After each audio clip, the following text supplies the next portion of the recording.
Esther Nyaribari kutoka kijiji cha Kendera, kaunti ya Nyamira, anaendelea kuifaa jamii yake kutokana na jitihada za kuwapa wasichana, wajane na kina mama nafasi ya kujichumia riziki kupitia ushonaji nguo. Esther mwenye umri wa miaka 35 anasema mpango huo umewavutia wasichana, hususan wale waliojifungua watoto wakiwa wadogo, ili kuimarisha mapato yao. Mpango huo mpaka sasa umewafaidi zaidi ya wasichana 200. Na hii leo basi Esther ndiye tunaivisha taji la mwanamke bomba.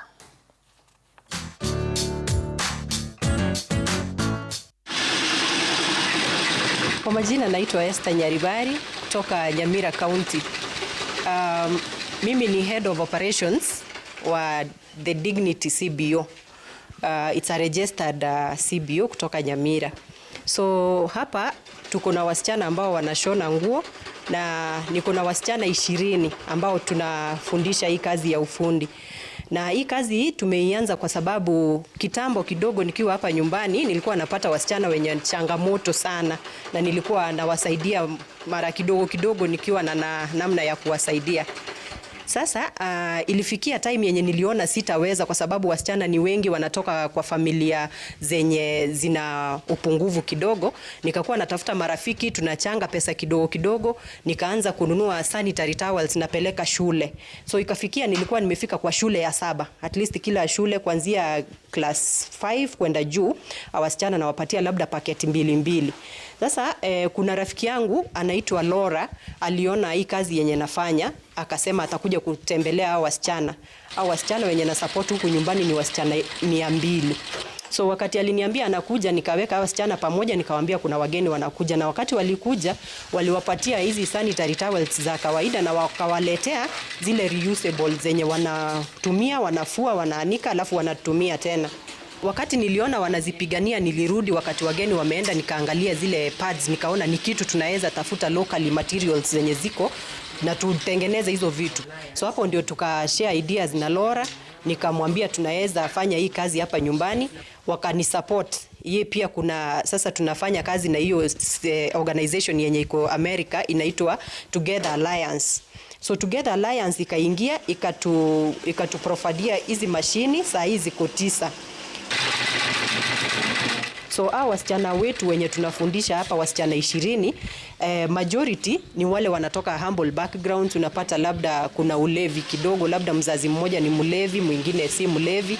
So unapata inakuwa changamoto kwa yule mzazi mmoja kutafutia watoto, na unapata labda watoto ni wengi kwa familia. Wengine wazazi wako labda si walevi, lakini wana changamoto nyumbani. Na wengine ni young mothers, wale wasichana wadogo walipata mimba za mapema, labda wakaacha shule kwa sababu ya upungufu wa kifedha.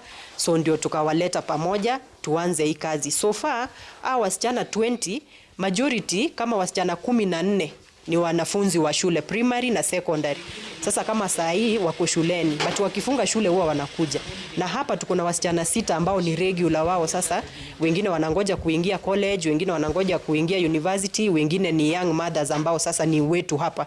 So hawa 6 wanaendelea, wanakuja kila siku asubuhi saa 2, wanatoka saa 9 wanaenda nyumbani, na kesho hivyo Monday to Friday.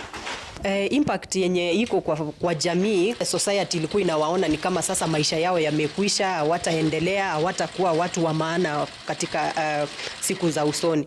Lakini saa hivi vile wanaendelea kuja hapa, wamejua kushona, naona ni kama wameanza kuheshimika hata kwa kijiji. Sasa unapata nimepata shida sana, wazazi wanakuja hadi hapa kutafuta watoto wao pia waingie hapa. So in 5 years time naangalia tukiwa na boma yetu tuanze ikue kama polytechnic, na alafu pia tutakuwa limited kwa kushona peke yake.